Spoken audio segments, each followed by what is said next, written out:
Hello and welcome to another episode of Don't Shit on the Bus. This is episode 54. I am your host, Adam Elmakias, tuning in all the way from, actually, I'm in Madison, Wisconsin because it's Thanksgiving and I brought my setup with me.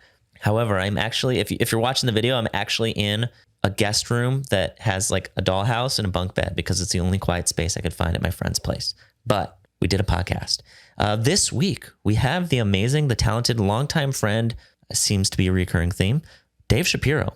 Now, Dave is one of the coolest guys I know, and that is even an understatement to say, but he's a San Diego friend. He is going to talk to us today about being a booking agent, which, to be honest, is like just one of his few jobs. He wears many hats. If you get a chance, check out Velocity Records. That's his record label, a lot of great bands. Now, Dave owns an agency now. It's called Sound Talent Agency. He's been working as an agent in the industry, though, for a long time and basically outgrew his company, I guess you could say, and started his own company. So now he's got 25 employees all over the US, and being a booking agent is honestly it's just what he's best at. And he does it all day, every day. He loves it. He lives it. And I wanted to bring him in today to kind of explain to us, how does a tour get booked? Who chooses the routing? How's that work? And this job is similar to Brittany we had on 2 episodes ago. This is actually the person who kind of trained Brittany in a way. Like, she used to work for him as an assistant and eventually started working as a promoter. But man, Dave is just a fountain of knowledge. He had so many good things to say. He told us some good stories about working in the industry and just gave us some examples of, fires he's got to put out and daily problems he's got to work with. But a booking agent is one of the most important parts of the band's team. They are basically overseeing, advising, advancing, and problem solving everything having to do with touring and routing with a band. So the live show, everybody's arguably people's most favorite, most missed, no thank you COVID, part of a show. We all love live music. That's why we're here. As always, thank you so much to the patrons for funding this episode, making it possible, commercial free. Thank you so much to Mars and Herberto for asking some questions. I kind of snuck them in namelessly. The conversation, it went quite quick. So I try my best to get it in there. But we appreciate you so much. Thanks for asking questions, contributing to the podcast, paying Connor, paying for all of our fees. It's just, thank you so much. With that being said, I hope you enjoy another episode of Don't Shit on the Bus. Thank you.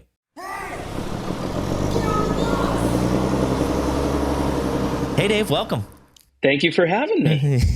How's it going, man? It's going good, man. It's been a minute since I've seen you in person with COVID and everything.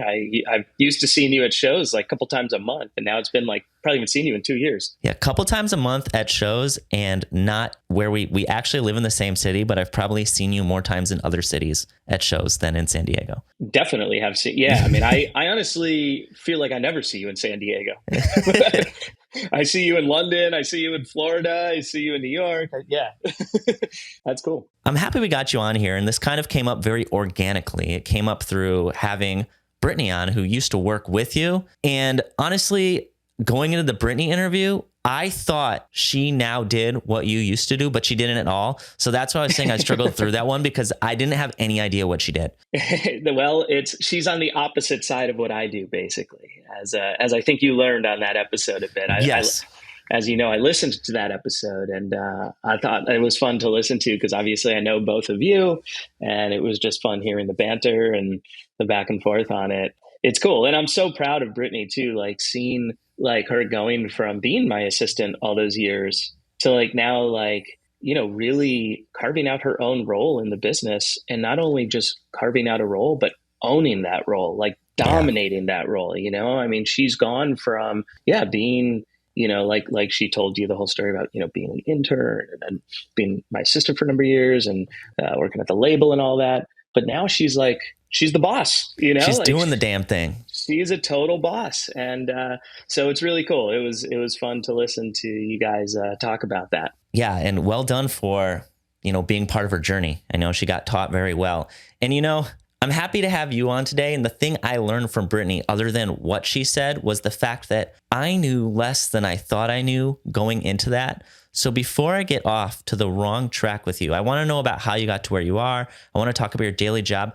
But first, we're going to talk about your job as a booking agent today. Can you explain very basically, don't go too in depth, just what a booking agent does right off the bat. Yeah, I'll be very basic. We're going to go deeper later. We're going to go really deep. So we just need the intro, the airplane one. Yeah, so the very simple answer, the most simplest answer I can give is that we book shows for bands. That's at the basic level. That is what we do. It's way more in depth than that, but like just as like a very basic premise, 30,000 foot view, that's what we do. We book bands shows. Man, I like that you just gave me it so simple because I am excited to go in deeper. Although I've known you for maybe half my life, it's not like I'm in a band. It's not like you book me. It's not like we work together professionally. We just know each other. So really, I know what you do, but I don't know how you do it. So I'm excited to learn about it. Yeah, man, I'm excited to talk to you about it. It's funny because like you said, like we've known each other for so long, but we've never really had an in-depth conversation about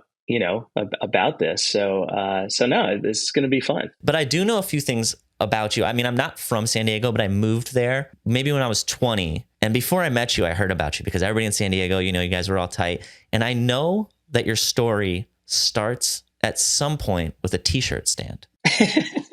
But there might be something before that. But can we start around there and kind of just because I think it's so cool that you entered this industry on your own. Well, I'm sure there's a lot of people involved, but you did it. Yeah.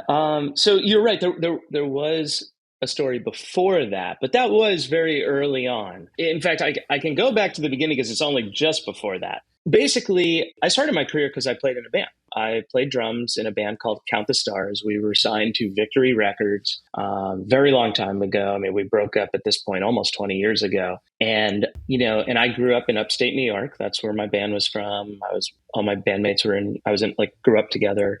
And when we were on tour with that band, I met a girl in San Diego on tour, just kind of like typical story. And we started dating. And when the band broke up, I moved to San Diego to be with her. Ultimately, that didn't work out. That girl is not who I ended up marrying, but it did work out in a lot of ways because that kind of set me off on my path, which is kind of then brings us to what you're talking about. After that, I was trying to figure out what I wanted to do in the business. I knew I wanted to be on the business side. So I tried being a promoter, like what Brittany does kind of at a much smaller scale. I tried to be a label guy. I was a tour manager. I was a drum tech. And then I got hired by Equal Vision Records to be an in-house booking agent. So basically they were like, listen, like some of our younger bands don't have agents, but we need to get them on the road. So you're going to work full time for us and book these bands. And I didn't know the first thing about booking bands, but I was like, all right, I'll figure it out. You just said yes. Yeah. So I started doing that. And at the same time, then this is exactly what you were asking me about. At the same time, I grew up like I said, in upstate New York. A lot of straight edge hardcore bands were from there, and like I grew up being like just a straight edge hardcore kid, and really still am. So I started like a straight edge like clothing line, right? And Equal Vision, who I was working for, also has a company called Merch Now, which is a big merchandise company. They make merch for bands on tour and all that stuff. And so I also bought like all my product from them because I was working there. So it was like a very easy thing, kind of like tied all together, right? So since I was working there, they were really cool with me, and like I wouldn't have to pay up front. So like, I could kind of like figure out how to make the numbers work. And so I started this clothing company selling like straight edge like clothing. And yeah, I had a kiosk at 2 malls in San Diego, at Fashion Valley and Parkway Plaza. So that's what you're referring Good to. malls. Yeah. And it's funny because like all the people that like kind of are in our scene still today that you and I know, like helped me, like they were employees. I think they would work at the kiosk, like selling, t-shirts and stuff with me. It was like Sal, who now works at Hopeless Records, who, Sal. And yeah, love Sal. Yeah, he's been around forever and friends with all of us. And then like it was Rob, who like then went on to like tour manage the Devil Wears Prada, and like who's a band that I've worked with for many, many years. So like it's kind of all in the family. Even Vic from Pierce the Veil, like who's a very close friend of mine and longtime client, would occasionally come and like help me at the kiosk and stuff, I never knew that. That's awesome. The funny thing is like Vic always had a truck and I didn't. I had a Ford Focus, and so I'd get these big boxes of like shirts in and stuff, and I wouldn't be able to like really, like my whole living room was just filled with these boxes of shirts. And I had like this like storage unit across from Parkway Plaza that I paid like $100 a month for, and I like kept it all there. And Vic would like come to the house and we'd load up his truck, with all these boxes and go to the storage space. And he'd like help me out for hours, like setting it all up. Amazing. Yeah. Yeah. It was really funny. I mean, we were both just like so early in our careers and, and it was cool. Ultimately, like that business, I moved on from it and kind of focused more on the music business side, but it was a pretty fun experience and taught me a lot about business. It was kind of my first like real business that I owned. So yeah, it was cool. And then from there, I was booking all these bands on EVR, and a few of them started to take off. Pierce the Veil and being one of them, and Chiodos being another, and then I started booking some bands that weren't on the label, just kind of on the side, and a couple of them started to do well. So I ended up getting a number of job offers, and I felt like I really needed the support and mentorship. Like I was still really new and didn't really know what I was doing. So I went to work at a company called the Agency Group, which was a very large music agency, probably the biggest in the world at the time, that didn't have film and TV. So it was like just a music agency. There were bigger agencies for sure, but those agencies were what we call full service. So they also had like, they represented actors and directors and writers. Gotcha. And we were just a music agency, and we had 6 offices around the world and like 250, 300 employees. And so I moved to LA from San Diego and worked in the LA office, and ended up kind of working my way up there from like being like just a young agent to eventually being one of the VPs of the company. That's so awesome. Yeah. And so I was there for 10 years, and then we got bought out. We got acquired by one of those large full service agencies I was just referring to, called United Talent Agency. So, and that was like big corporate agency with, all those different departments I was talking about. And so I was there for about 3 years until, I just honestly like was pretty unhappy there. Like it was I learned a lot, and it wasn't like a bad place. It just wasn't for me. It was just very corporate, and your goals they didn't change, but they weren't meeting your needs, I guess you would say. Totally. It was like, I mean, me, like I work with a lot of rock bands, a lot of metal bands, a lot of hardcore bands. Like and that's not a coincidence. That's not just like, cause it's good business or something like that. It's cause that's what I listen to. That's who I am. That's what I love. And so working at like this big corporate agency, like it just wasn't a cultural fit, I guess is the right way to put it. Like philosophically, we were definitely just not on the same page. So so after about 3 years there, myself and 2 of my coworkers left and started our own agency called Sound Talent Group. And that was a little over 3 years ago. And that started off with just the 3 of us. And now there's about 25 of us. So crazy. Yeah, we have staff now in Nashville and New York and Philly and LA and San Diego. And it's, that's really grown. And then we've also built a number of businesses outside of the booking side of it, on top of that, which we can get more into. That's the story. That's kind of the very short version of the last 20 years. Man, I'm happy I know it like timeline wise, because, and I told Brittany this, like my memories of you professionally are either when I see you at a show or when I would go to your house, because we had mutual friends and we'd hang out at your place. You'd probably most likely be working. You work very hard, but I always just heard you on those phone calls. And I actually read a quote the other day from my friend's dad, who he's no longer with us, but I was reading like a journal he had at his house. And it was something like, when I see a path, I race down it as fast as I can. And I knew he wasn't saying he just goes fast and misses everything. I just feel like you figure out what you want to do. And if I were to head down the same path, it would take me like 3 times as long, but you're just so persistent and consistent too. And I just respect your work ethic so much. So I'm honored to have an hour with you today. It's great. Well, I appreciate that, man. Thank you for saying all that. That's really cool. And of course, man. And I think that's ultimately like, you just touched on something really relevant to this conversation. Cause I think that's kind of like, I know the podcast is largely trying to educate people on what these different jobs are. And I think that to be a booking agent, like it kind of just takes that personality. Like you kind of always need to be on 11, and that's not for everyone, like, and that's not a good or a bad thing, or doesn't make anyone better or worse. It's just like, it's just the type thing where like, you're always dealing with different people in different time zones. And like the times that like you normally would be off of work are the times that like your clients are actually playing shows. So you're getting phone calls, dealing with issues. So, it's just, I think it's one of those jobs that in order to be an agent, you kind of have to be in that mindset of like, I work 365 days a year, I'm available 24/7. Yeah. And I kind of fit in everything else as best I can, and it is a difficult balance, especially as you get older and like early on in my career, that was really easy because it was like all I cared about. And Yeah.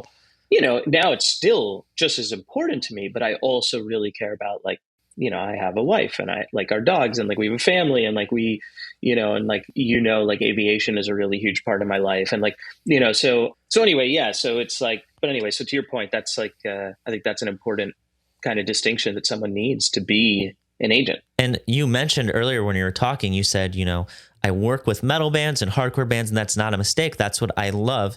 Do you think the fact that you've kind of, you found a job you enjoy, but within that job, you found the way you like to do it and the people you like to work with, do you think that kind of opens up your ability to be at 11 all the time? It definitely does. I think that, and I would say this like, everyone takes a different path and like, who am I to tell people, what they should or shouldn't do? But like, I would say if me giving advice is worth anything, I would say that, like finding something you love to do is only going to make you do a better job because you actually care. You're not just showing up for the paycheck. It's not a 9 to 5. It's not like just how you spend your week and like waiting to get to the weekend so you can like live your life. Like it actually, this is part of living your life if you really love it, like that's how it should be. And I know that that's a very idealistic approach and that it maybe isn't realistic for everyone. But, I think that if you can find something you love to do, no matter what it is, you're going to actually look forward to going to work every day. And as a result, like you're going to do a better job, No, that makes a lot of sense. And I think that is a theme and a constant with every area we visit in the music industry. Almost everybody that does the job they do is there because they made so many decisions to end up there. And in order to be in that position, you have to love your job that much because, you're on tour. Like everybody there is working so hard together, doing the thing they're best at. Totally. Yeah, it's true. And I think that, the people that aren't really in love with it kind of get weeded out or, they're kind of people that, end up finding their place in the business, but they maybe are known as like being that that grumpy asshole or whatever, Yeah, they just haven't found their spot yet or haven't found the thing that they can really love yet. And hopefully eventually that's in their future. Totally. Okay, so moving forward, now that we know kind of where you came from, let's talk a little bit more about your job. We had Mike on last week, Mike Mowry, and he kind of talked about when artists build their teams. They get a manager and then they get a booking agent or a merch deal. They add all these people to their teams, and one of them was a booking agent. And I was wondering, when does an artist usually add you to their team, or is it the other way around? Do you reach out to artists, or how does an artist acquire you? It's a great question. And there is definitely not a black and white answer for it. Lovely. Every artist is a little bit of a different story. Artists that I work with, I've ended up with artists I work with, everything from like finding them online and approaching them before they've like had anyone on their team. I've had artists that have full teams that have been around for years decide to make a change, and maybe their manager said, we should speak with Dave, like he'd be a good fit for the team. And I've had everything in between, I've had bands that I work with be like, you should check out this other band, they're really great. I've had managers I work with be like, hey, like I just picked up this band, I'd love to work it with you, and vice versa. I find bands and bring it to other people. So every band's a little bit of a unique story. Yep. The theme though seems that it's my network. It's just people I know. People talk to me. It's not you submitting your college degree and crossing your fingers that they approve you or anything. It's not a formal thing. It's like, oh yeah, A and B talk to C and D, and now I'm working with F, and it's great.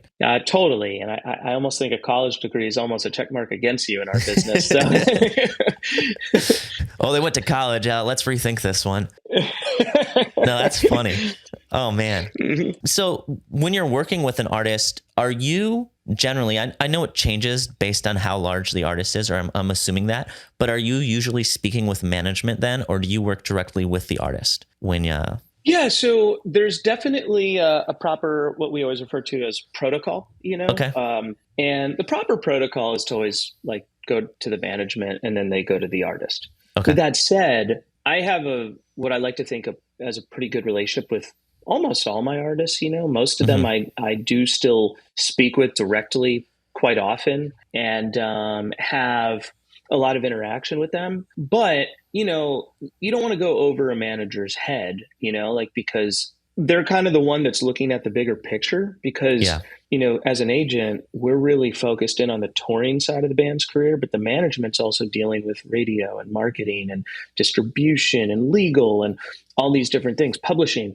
So, like you kind of all got to funnel it through one place where all that stuff is being filtered and kind of figured out the best way to present it to the artist.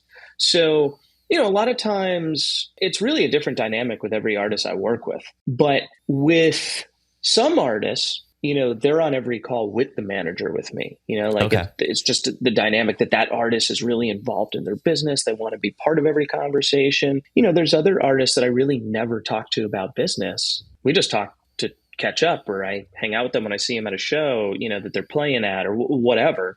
But really the business is all done through the management. So, what's becoming a little more common too, not super common, but more common. I also work with a handful of bands that are self-managed at this point. And some of them are actually pretty substantial size bands. And so obviously for those ones, I am dealing directly with the artist because they're the band and management. Yeah. So for those ones, I'm talking to directly all the time. Parkway Drive is an example. Oh yeah, they're good. They're good at what they do, man. Yeah. I've been working with that band for a while, and, they're a huge worldwide band, but they are self-managed. So when we go to discuss any decisions, it's just directly me and them. Yeah. Same with Streetlight Manifesto, who's also a pretty substantial band. So, that's not super common, but it's a little more common these days than other days, than previously. And I think it's so interesting. I was trying to figure out how to word this, but maybe there's parallels in other industries, but it's so wild to me that you acquire a client, but then, and this isn't a bad thing or anything, but they kind of choose the terms of which this business relationship works or how they're going to communicate it. And you are just able to go with it. You're like, oh, I'm talking to one person. I'm talking to 5 people. I can still do my job. And that is is that hard to kind of be versatile like that? Or do you not even think about that? I think early on in my career, that was very hard.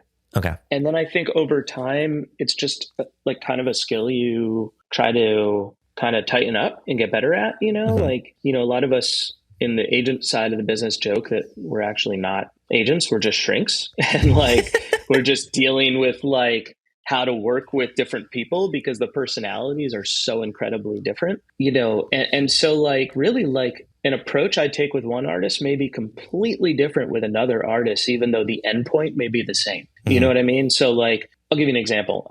This is a story I always like to tell just because it's love examples. A funny story. And I won't use names, but that's how we always roll. Sidebar. Yeah. So we can sidebar after, but, sometimes as part of our job as an agent, not only are we booking shows, but we're also kind of figuring out everything around those shows. So who's going to open on those shows? So if I'm booking a headline show for a band, who's going to be the openers on those shows and things like that. Right. And as an agent, we're always trying to put the best shows we possibly can together so that those shows can be bigger and better. Right. So that, we can put out shows that are going to sell more tickets because it's a package of bands that people really want to see. So, a lot of bands I work with, I can just, very straightforwardly give them some metrics and explain, this is why I think this band should be on your tour. Their last tour did X amount of tickets and, their social stats are this and, blah, blah, blah. And they'll be like, okay, that makes sense. Right. Well, on the flip side, I have another band I've worked with for many, many years. And there was a band that we thought we should offer a tour to. We did. They passed. They said they couldn't do it because they were going to be in Europe. Yeah. Well, the headliner that I was booking was really angry about it and was like, if they're not willing to cancel Europe to come to our tour, then fuck them. We'll never have them on a tour.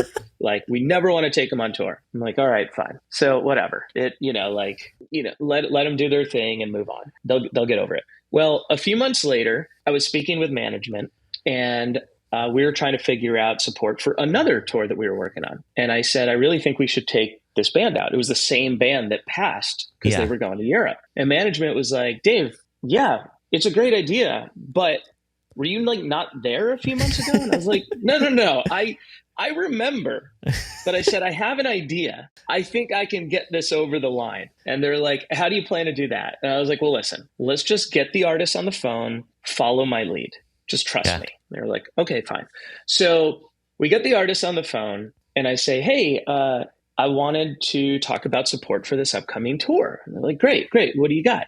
And I was like, well, listen, a few months ago, you and I were talking, and you brought up this idea to bring out this artist that I thought was genius. And I brought it up as if it was their idea, that it was this great idea that they came up with. And the artist basically said, oh, I'm really glad you liked my idea. That's awesome. Let's offer them the tour. And we hung up, and management and I got back on the phone after and just cracked up. We were like, man, like, but fortunately, like, I don't have a ton of artists like that, but the point I'm making is that you have to deal with different people differently. And that's part of what we do. You kind of have to learn a lot about the human psychology and how people tick. And because it's a tricky job, like it's not brain surgery, but like you are dealing with a lot of different personalities, because people that are great artists typically are a little bit different, like, and that's not a bad thing. It's just like what makes them a great artist also sometimes makes them, a little bit like left of center, you know what I mean? And so we have to learn to kind of deal with those different personalities a little bit differently. And collectively,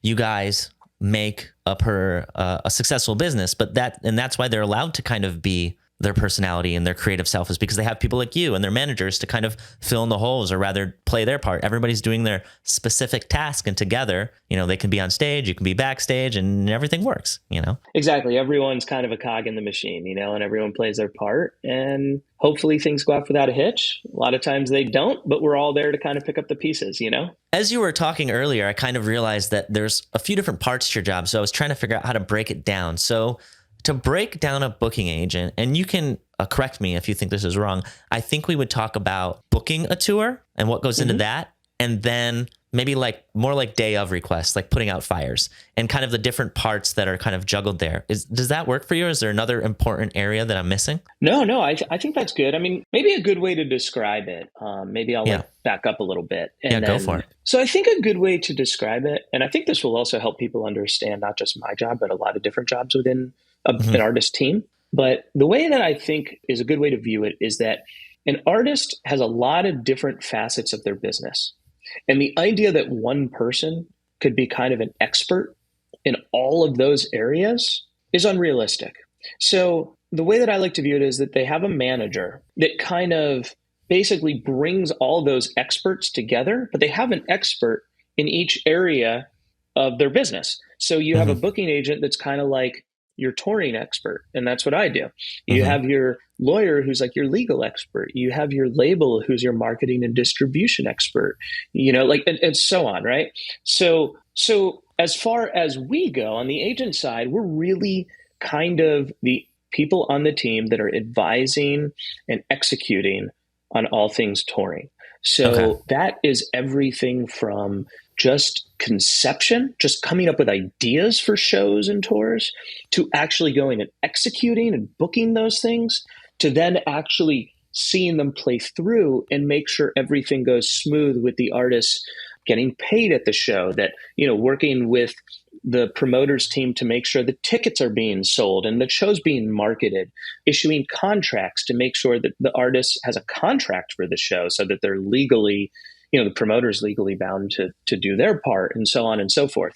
And that really involves anything from booking headline shows to working to get artists onto bigger tours, supporting other bands to put them in front of new people, getting them on festivals, really just coming up with a whole entire touring strategy on how to turn a band from, a small touring band that maybe is young and not really worth any hard tickets yet, actually able to sell tickets on their own, to becoming true headliners, and then sustaining and growing that headline business. And that's a very broad overview, but that's pretty much, that's kind of what we do. I understand why you were on the phone all the time. You just named what I would consider like a lot of people's job. No, I mean, the hardest part about this podcast, or like teaching people things, is like, as you make stuff more broad and digestible, you almost tell a few small lies, right? You tell them like a few broad things that are mostly true, but then they have like 15 times when they're exceptions.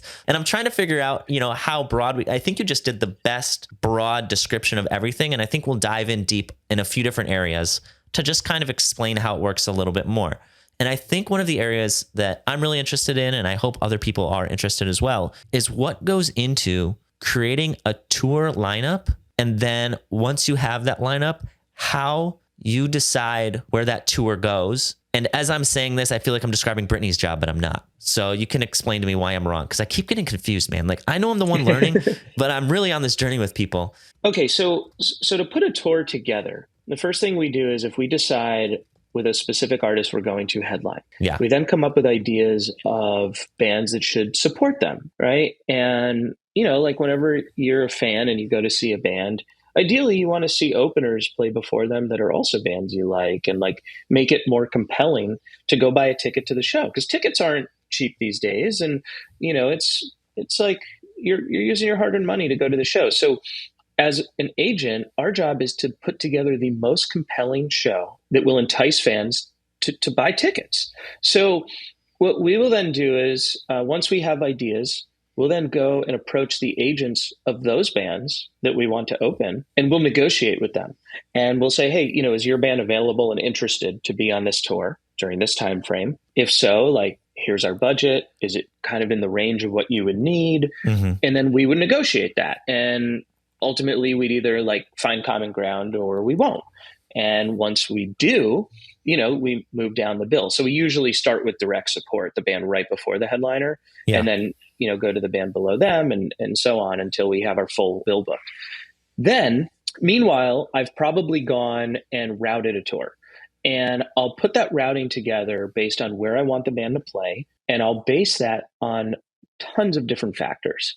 It's really different in every single scenario, but it may be, how recent was the band in certain markets? Like, okay, we just did a major market tour. I don't want to go right back to the same city. So coming up, let's do a secondary market tour instead. Meaning, on the last tour, we did LA and New York and Chicago. So on the next tour, maybe instead we do, Anaheim and Poughkeepsie and Milwaukee. You answer my questions before I ask them. I saw you catch oh, for main and secondary, I got to explain that. And you just went right into it. Well done. Anyway, keep going. I didn't mean to interrupt. I just got excited. So we'll look at things like that. We'll look at, what size venues we want to be in. For example, maybe in the last tour, we were in 1,000 capacity rooms, but the show's all sold out a month in advance. So we know we should have maybe been in 1,500 or 2,000 capacity rooms. So on the next tour, we're going to step it up, or all different things like that. So we'll put a routing together that's kind of our dream routing. Once we do that, we'll reach out to the venues, and this will kind of go into a little bit of what you spoke about with Brittany, and I'll kind of give the distinctions. But we'll go to those venues or those promoters for those venues, and we'll say, hey, these are the dates we're looking to come through. Can you send us holds? And what that means is they'll tell us, if I'm the first person to ask about a specific date, they'll give me a first hold. If I'm the second person, they'll give me a second hold. If I'm the third person to ask about the date, a third hold, and so on. So you get holds for the whole entire tour. And then based on those hold statuses, you start to piece together what you think could and couldn't work. And once you're ready to confirm a tour, you go back to those promoters that you're not first hold for, and you say, hey, I'd like to challenge this date. Yeah. And what that means is I'm ready to confirm it. And the promoter then goes to the people holding in front of us and tells them, your date's been challenged. You now have 24 hours to either confirm the date or release it to this other tour that's ready to confirm the date. This is like a game. It's Tetris. I mean, it's really like fitting the pieces together. You lose a challenge, you have to reroute a few things to re-challenge, and and so on and so forth. And meanwhile, while we're challenging and doing that, we're also negotiating the deals with those promoters. So promoters are sending what we call offers. They're sending actual offers, which basically state a bunch of details about the show, a lot of which we provided them. We'll give them offer parameters. So as an agent, we'll decide we want it to be this ticket price. We want this much in hospitality because we're the ones that know how many people are on the tour that need to eat each night and things like that. So we'll provide all that information. And based on all that, the promoter will build an offer and send it to us. And that offer will state, okay, it's a $25 ticket in a 1,500 capacity room. We're going to offer the band $15,000 to play the show and blah, blah, blah. And then I'll go back and challenge the date and negotiate the deal. And I'll say, okay, this is good, but why don't you up this part of the deal $1,000, you can lower this a little bit. And, we kind of work it all out, get it to a place we all agree to. And then once the deal's confirmed and we've cleared the challenge, like we've won the challenge, then we have a confirmed show. And once we've done that for all the dates on the tour, we have a confirmed tour, and then we're ready to go on sale. That is so much work for every show. And how much do you hate COVID?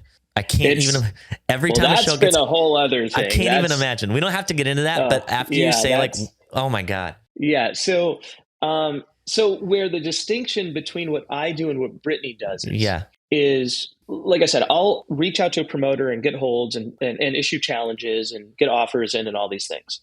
Well, Brittany's the promoter. She's the person that I'm calling in order to get those things. Where Brittany's job's a little bit different than a typical promoter is that a lot of times I will go to a different promoter in every city. Yeah. Because Brittany works at a large company that has promoters in every city, what her job is to buy tours. So she'll actually consolidate all that. So I'll be able to call Brittany and she'll still be the same promoter. It's the same process. I have to get the holds from her.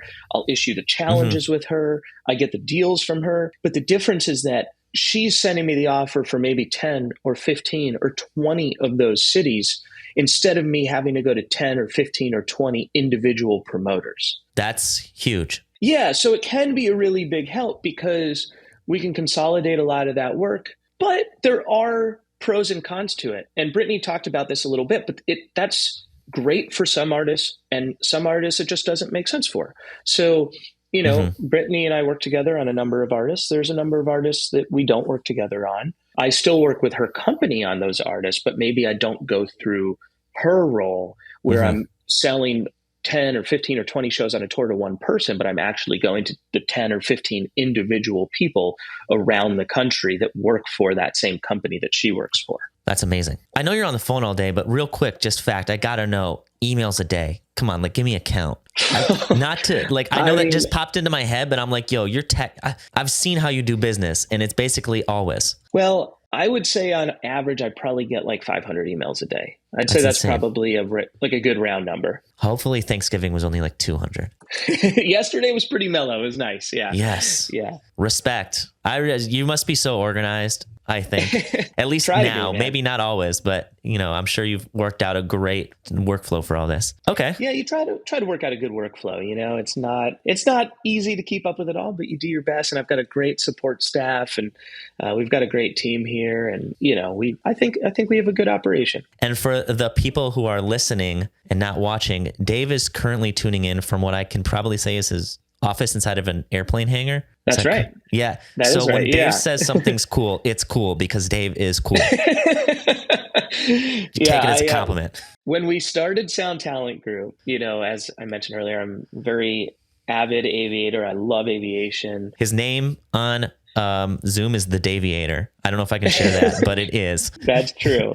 And yes, so I have a hangar down in San Diego, and when I fly out of, and when we started the company, I built our office space in the hangar. So it's I love it because I get to come to the airport every day, and I get to be around the planes, and it's really cool. And it's actually great for business because when we have meetings, my staff and I, if we have to go to LA for something, we can literally walk downstairs and get in the plane and be in LA in 25 minutes and then do a meeting and be back.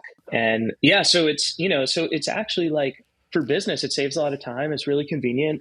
But I love it. It's kind of really, I'm very fortunate with it. It's definitely been my dream to be able to be here every day and be doing, music and everything else. In fact, which is totally cool. She can hang, but I just had a student come in the office just now walking. Hello, student. I'm flight instructing as soon as we're done. So, oh, wow. Yeah. I was going to say, if you ever tell somebody don't make me come over there in LA, they're probably oh, he'll actually do it. He'll be here. He'll be here by the time this email hits my inbox. It doesn't take long, man. It is a quick trip. Okay. I definitely have a better understanding of kind of how the tour is booked, how it all goes down. And I just want to know, after the tour is booked, it sounds like you kind of monitor or see it through, right? You observe it to make sure, okay, they're going to the show, they're getting paid what they want, everything's happening. Can you give me some examples of the requests or the fires you might have to put out day of show? Who those come from? Like what's that part of the job like? Oh man, it could be a lot of different stuff. I'll give you a handful of examples, but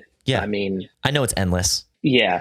But I mean, I still, run into new problems and fires we have to put out all the time. But it can be anything as simple as, the band or the tour manager, who's the person on tour who's kind of managing the tour actually on site every day. It can be as simple as a tour manager having an issue on site with settlement. Maybe the promoter and him are having a disagreement about what some of the balance due to the band is, or things like that. And I'll need to get involved and make some calls. Or it could be anything like that. It could be a support band has to drop off the show because someone got sick, and we're last minute trying to kind of figure out, okay, well, does that support money go to the headliner, or do we, replace that band, or does it go back into the pot?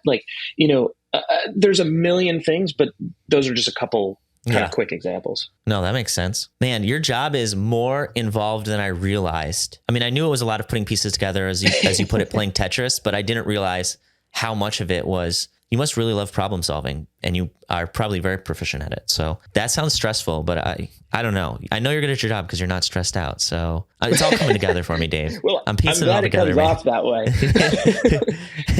Hey, I've been skydiving with you before, and I know you're not stressed out because I've never seen a happier person about to jump out of a plane. That's right. We did go jump together. I forgot about that. That was awesome. Yeah, it was. I love seeing people living their best life. Well, Dave, I mean, I kind of understand. I do understand, at least on a very basic level, what your job does on a daily basis. And I hope everybody that's listening kind of learned too. But I know one thing that I also like about you is that although you have kind of your professional self, you always find time for maybe not even personal projects, but to bring in other projects that you really like. And this is one of the hats you wear, but didn't you reacquire, is that the right term, your label? I know there's a story there, but Velocity Records is back. Yeah, it is.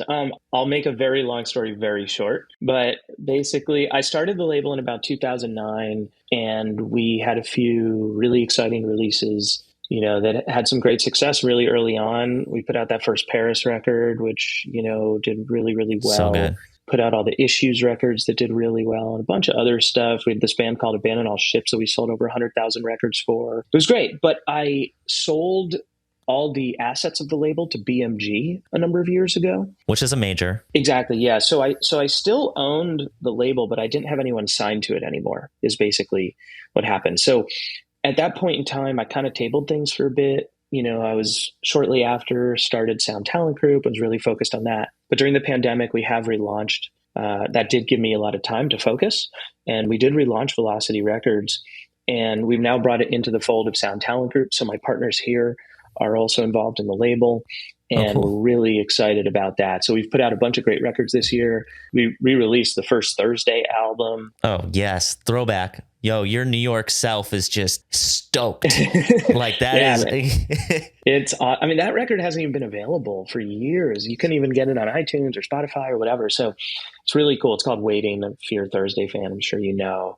But that's available now, finally, again. We've put out the new Eve 6 record that came out this year. We have the new Drugs record coming out, the new Scaring Kids records coming out.